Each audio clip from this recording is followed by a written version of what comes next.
Нас боятся. Брагин мне открыто угрожал. Вот перед эфиром на Юргане, значит, открыто угрожал. Ну, поскольку он копирует человека крайне неуравновешенного, Жириновского, и поскольку он охотник заядлый, то есть имеет оружие, ну, имеет дело с оружием, я, так сказать, к этому отношусь серьезно. Серьезно, мало ли что можно от него ожидать. Тем более, еще раз повторяю, деятельность нашей партии, по сути, ставит на грань политического выживания все эти фейковые партии. Ну и кроме того, им уже не за что хвататься, кроме как за изображение своих престарелых вождей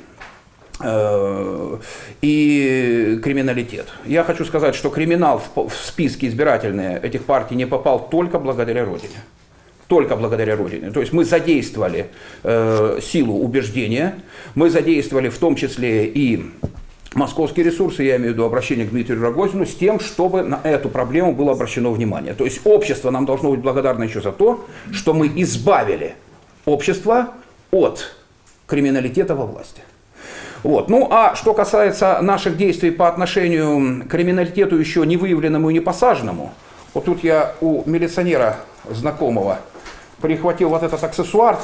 Вот, Брагин, покажите ему, это для тебя, Брагин. Мы на тебя наденем наручники, на всех бандитов в твоей партии. Это для Шулепова. Это для Шулепова наручники. За то, что он, будучи признан по суду бездельником, 95 тысяч каждый месяц получал зарплаты в Госсовете, ничего не делал.